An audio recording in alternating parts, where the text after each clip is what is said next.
Nah, ini pasangan atau komposisi yang bagus ya. Kenapa?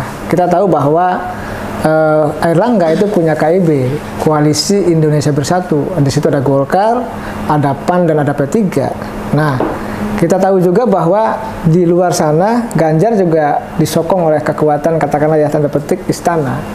Nah, ini saya melihat kalau kombinasi antara kekuatan eksternal lalu dengan internal, yaitu Airlangga dengan Ganjar dipasangkan, itu menjadi sesuatu yang menarik dan bagus dan tentu positif. Ini peluang menangnya juga tinggi. Artinya di situ komposisinya bisa Airlangga Ganjar, Ganjar ataupun Airlangga. Nah, tidak dengan misalkan Ganjar Erik. Kenapa? Karena ini menjadi persoalan di kemudian hari. Nah, saya melihatnya ini figur dua-duanya penting dan positif untuk kepentingan bangsa dan negara. Nah, saya punya keyakinan begini, kalau komposisinya misalkan Airlangga, Ganjar, atau Ganjar Airlangga, maka PAN dengan P3 ini ya kompromi dengan posisi yang lain, atau bergaining dengan tawaran yang lain.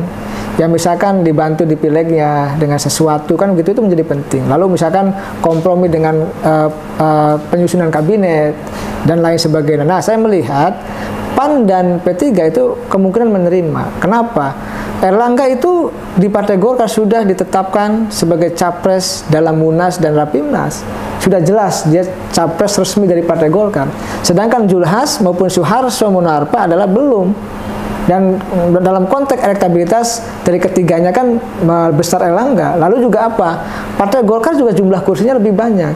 Golkar 85 kursi, lalu PAN 44 dan P3 19. Artinya dari sisi rasionalitas kekuatan ketiga partai itu yang memungkinkan Airlangga untuk dipasangkan menjadi capres ataupun cawapres.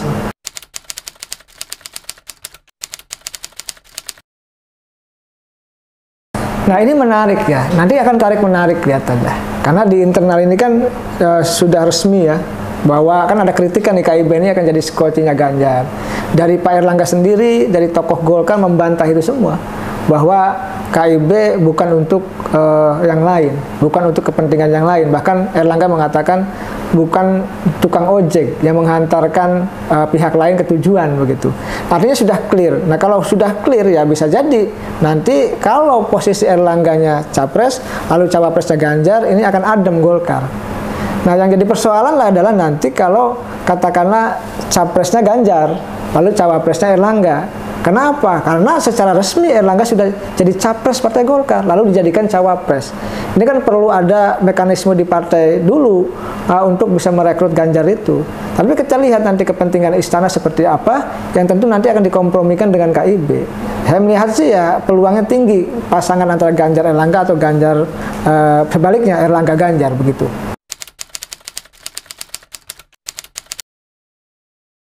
Saat ini kan yang berkembang adalah kombinasi ya pasangan Ganjar Erick Thohir. Ya, tetapi kalau nanti pasangan itu disodorkan kepada KIB, katakan, tentu ini akan banyak mengalami penolakan dari KIB. Kenapa? Karena dua-duanya eksternal. Dua-duanya itu bukan berangkat dari partai kader tiga partai itu. Jadi ini akan mendapatkan penolakan yang keras dan akan terjadi goncangan-goncangan itu. Oleh karena itu yang realistis adalah bukan skema Ganjar Erik itu, tapi tadi Airlangga Ganjar atau Ganjar Airlangga. Ini yang rasional dalam konteks untuk menjaga Partai Golkar.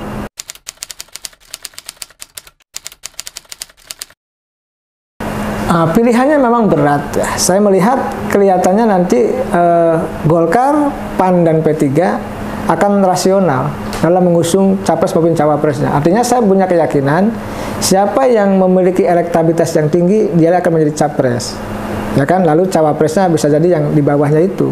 Jadi kita lihat saja nanti apakah Ganjar dengan Airlangga itu bersaing dalam konteks elektabilitas atau seperti apa. Jadi saya meyakini siapa yang memiliki elektabilitas yang tinggi itulah yang akan dicapreskan, dan yang di bawahnya baru akan dicawapreskan. Karena kompromi antara pihak yang memiliki elektabilitas tinggi itu menjadi penting.